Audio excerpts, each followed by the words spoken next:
Hi, everybody. My name is D.Lisa West, and I'm a dream doula. Hi, I'm Cristina Spataro. I'm a psychotherapist and relationship coach. Today, I'm inspired to share with you this book called Clear Your Clutter with Feng Shui by Karen Kingston.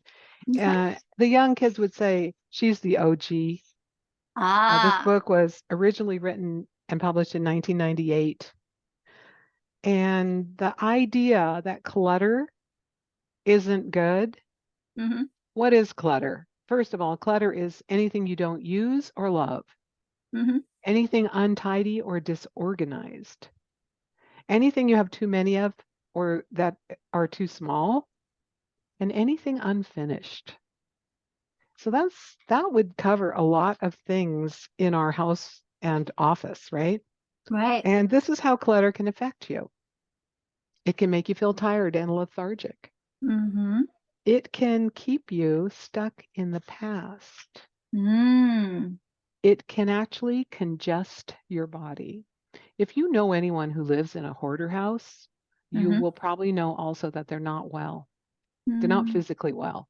mm-hmm, That clutter that's all around them makes them sick. It can affect your body weight. It can confuse you. mm. And having clutter can affect the way people treat you if you're always behind in things that you need to do because clutter has cluttered up your mind. Having clutter can make you procrastinate, Mm. cause disharmony. It can make you feel ashamed. It can make you put your life on hold. It can lead to depression and extra baggage. It can dull your sensitivity and your enjoyment of life. It Having clutter makes you disorganized. And sometimes it's even a health issue because you might trip over it. It might smell bad. Mm-hmm. Um, oh my goodness, she has a list in here of how it can affect you financially. She says clutter in your entrance foyer, 5%. Living room, 10%. Dining room, 10%. Kitchen, 30%. Really? Huh. Bedroom number one, 40%. Junk room, 100%. If you have a junk room.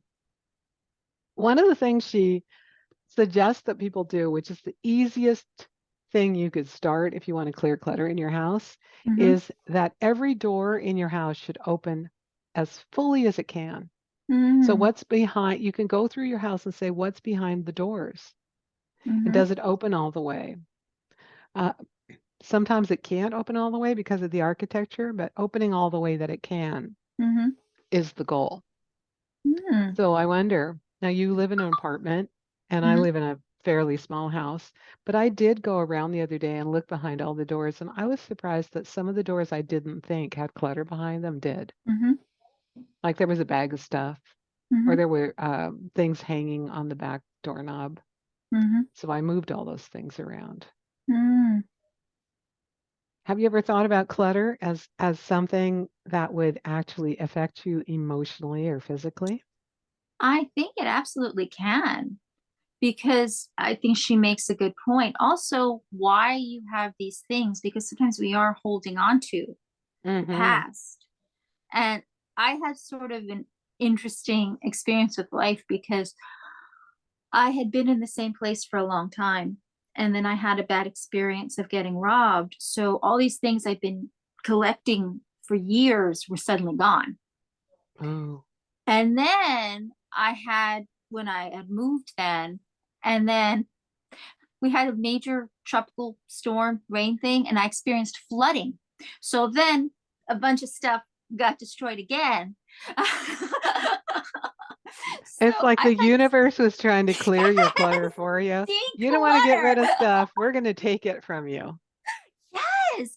So Mm, it's so funny because, obviously I'd heard of Feng Shui before. I do believe you don't give too much clutter. And for me, it was hard to let go of stuff because I'm very sentimental.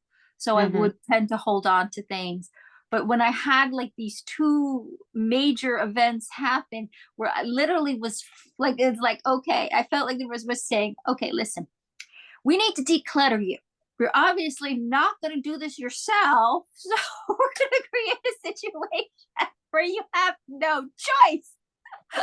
Well, obviously, getting burglarized, not the highest way No, to clear your clutter, no. or having something that, a flood or Yeah. some kind of other disaster take your things away from you. Although, have you heard this? Like, I know a friend in Seattle whose house burned Mm-hmm, and she lost everything. And mm-hmm. she told me it was great. But she I could said, restart. "What?" It was great. I got a brand new house, Mm-hmm, and except for some sentimental items like old photographs, mm-hmm. she didn't miss anything. Yeah. Not anything. That is the weird thing. Like I said, I wouldn't have asked for these things. I'm not a Hmm. masochist, but I will say when, through no fault of my own, things were gone, it really made me prioritize, well, what actually matters to me? Right. And I came to know what really matters to me, honestly, what always has mattered to me. The people that I love, the relationships in my life, those are what matter. The other stuff, they're just things. They don't take the place of that. And what happens is we can get stuck with stuff. And you can say, but I can't let that go. And we get stuck that way, right? Think about when we have to make a major life choice. And we're like, oh, but I can't leave my apartment, or I can't leave this location. And then you realize what you absolutely, yeah, you can.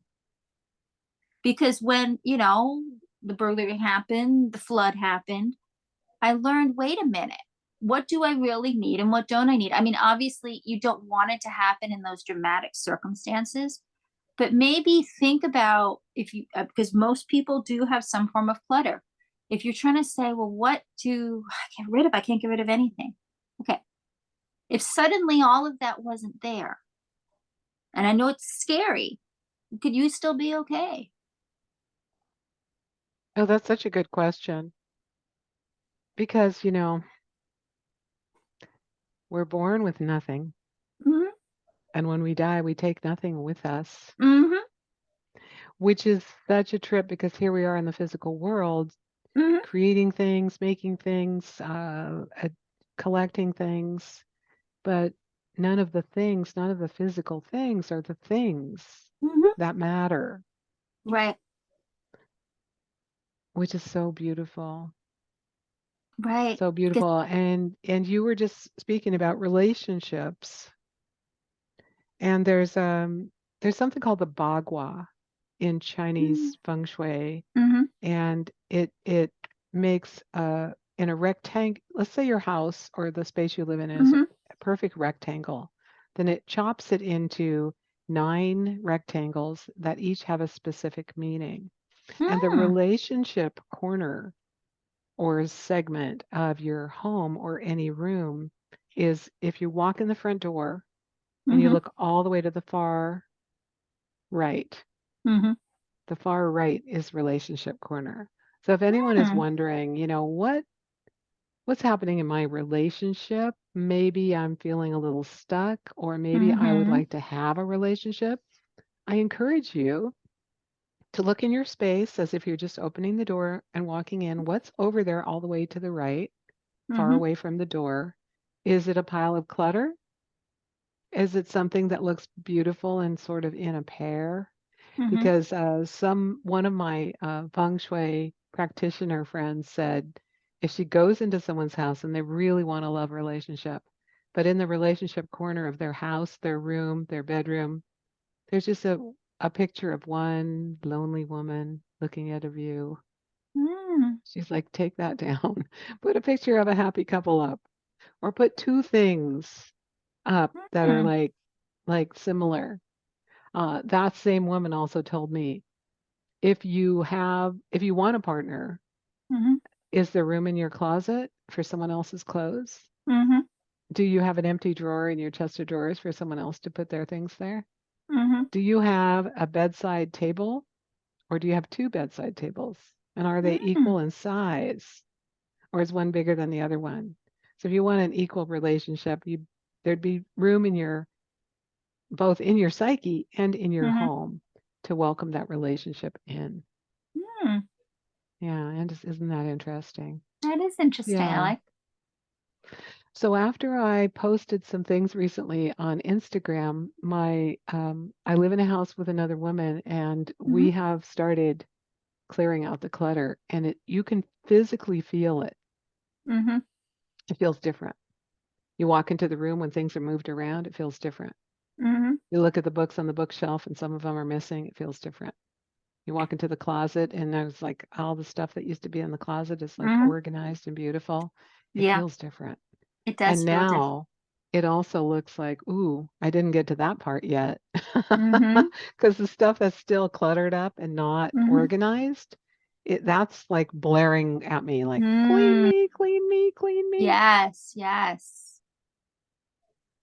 And then I heard a new idea this morning from someone else who does feng shui work. And Mm-hmm. it's like, what's in the very top shelf?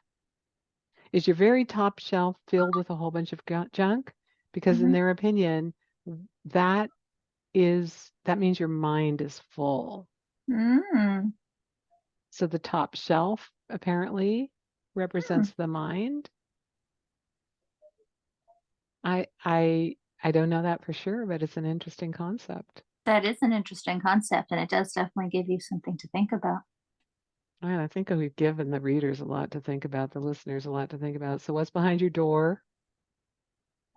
What's in your relationship corner? And what's in your top shelf? Huh. As you're talking, I find myself looking around. Yeah, do you have top shelves that are full of stuff or are they organized nicely? They're actually organized. I actually have Hmm, an organized top shelf. You good. know, again, I wouldn't recommend to anyone some of the major drastic like things that had happened, but because of them, I definitely have downsized in a way I hadn't downsized before. And it also has made me prioritize what I want to invite into the space. Because Right. before, it was really, really hard to get rid of stuff I've had for years and years and years, all that sentimental stuff. But once I had to rebuild, suddenly I realized what I didn't really need. Because once you're rebuilding, it doesn't have the same sentimental attachment. They're just Yeah. things. Yeah. They're just things. They're just things. You know, I'm trying to think of a movie, but you know what I am going to mention? I had seen a play. I want to say a Broadway play with Danny DeVito. It was called I Need That.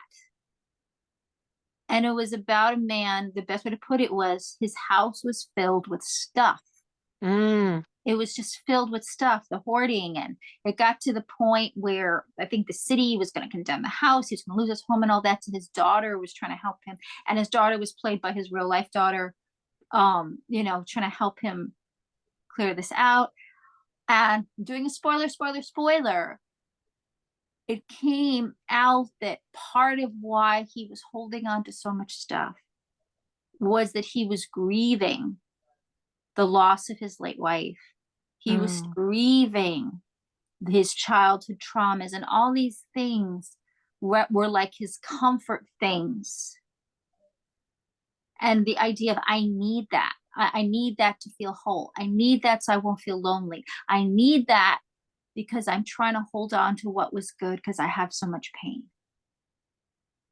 right. And if that's the attachment you have to things and you're clearing clutter with feng shui, it might be really hard to let things go. Mm-hmm. If you So, feel like you really need to keep it, then yeah, maybe there are some things that might other people might consider clutter that you feel sentimental about and you would really like to keep. right. But then you also have to figure out is why are you keeping it? And Yeah, do you need this thing to really remind you of the person you loved? Do you need this thing to truly be secure? yeah. Excuse me. I choked you up right there, didn't I? Yes, I got choked up on that. I'm thinking about I used to date this lovely man who was a hoarder. So Mm. when I first started um, talking to him or dating him, he lived in a 400 square foot house with so much stuff. There was like a path to walk through. Mm-hmm. And his friends came to town one year and they're like, dude, this looks like a college student lives here. Let's get you some shelves. So he Mm-hmm. got a nice table and chairs and they helped him organize everything. And guess what happened? He just filled it up with more stuff, more Yeah. stuff, more stuff. And then he moved to a bigger house. And I thought, oh, yes, bigger house. All the stuff's going to fit in there nicely. And he just collected more and more stuff until the new house was just cluttered also. Mm-hmm. And there's a, I think we had an argument about it once. And he's like, stop, stop nagging me about that. I have mental illness. And I was like, at least he knew that Mm-hmm. his attachment to all these things wasn't healthy and it wasn't good. It was Mm-hmm. a form, I mean, I don't know if I'd take it that far, a form of a mental illness, but he did have a lot of anxiety and he did have a Mm-hmm. lot of sadness and grief that he didn't really Mm-hmm. ever work with or work Mm-hmm. through. And everything in his house had a story. Like he would say, okay, this crystal came from this time when I did this thing over there. Mm-hmm. And then he'd say, oh, this pen is the best pen ever. I love writing with this pen. Everything had a story. And when we were dating, we would have people over for dinner, and I'd say, we got to clean this living room up. Like, what the what? And he'd say, okay. And he'd wait till just the very last minute. And finally, I would put things into paper bags and Mm-hmm. carry them up 3 levels to his Mm-hmm. desk area. And then the room would be clean for guests. Then Mm-hmm. he'd say, bring those bags back down. I'm going to go Mm-hmm. through them. But he didn't. He couldn't go through them. We just ended up with bags of stuff everywhere and Right. more clutter. And as a person who loved to feng shui my house, good thing I had another house to go to because I just dated him every other week. Mm-hmm. So I went into his cluttered house and then to my Mm-hmm. house, cleaning it out maybe even more than I needed to. But clutter affects you. I mean, he was Mm-hmm. not physically well, he was Mm-hmm. overweight, he was Mm. depressed. I'm pretty sure if he got rid of a lot of that stuff, he could have felt better, but Mm-hmm. he couldn't do it. He couldn't He let it couldn't go. get rid of it. No, he couldn't let it go. Because, and again, that's why I think the play I saw was so aptly named, because I need Mm. that. These were the things he Yes, he thought would he actually needed. say those words to me. He would say, "I Yes. need that. Don't throw that. Don't move that. I Right. need that." Yes. Yeah. Wow. I can see Danny DeVito in a role like that. That'd be perfect role for him. Yeah, he really did a great job with it because he had the humor, but he also had the Mm-hmm. pathos. I mean, it was actually very well done. Mm. And and you saw where it was coming from. Oh, it's beautiful. Yeah, and then when he was ready to truly clean things up was when he really saw for himself what he truly needed. Well, I used to sell real estate in Seattle, and one of my clients was a hoarder. He was also very spiritual. So he wanted to have a prayer when we got together, wanted to make sure I went to the church that he went to. So that was our connection. And Mm-hmm. then he said, can you sell my house without looking inside of it? Mm. And I said, sure. Why don't you want me to look inside of it? And his ex-wife was with him for this conversation. He goes, well, she's like, oh, yeah, you don't want to go inside. Mm. When I did go inside, because eventually you do need to go inside of a house when you sell it, it was indescribable. Wow. There were pizza boxes all over the floor and empty liters of pop. The shower, the bathroom was, I don't know how the shower was filled with stuff. The shower Mm-hmm. curtain was broken. Um, he eventually sold that house to a guy who was a builder who fixed it up Mm-hmm. and he moved to an apartment. But this Mm-hmm. is what he said: I need that. So when he hired people to move stuff from this house to his apartment, He moved with boxes and boxes and boxes and boxes and boxes of clutter to his new place. Mm. He had to have it. He had to keep He it. had to have it. He needed it. Right. So before any of our listeners go down the road to being a hoarder and needing everything that they don't really need, Mm-hmm. look behind all your doors and see if good can come into your life and But you can feel a little freer inside of your house or mm-hmm. apartment. Yes, All right. I like that. Thanks for the deep conversation about clutter today. I appreciate you, Christina. Appreciate you too. All right. Bye, everybody. Bye, everybody. We appreciate our listeners too. Yes, we do.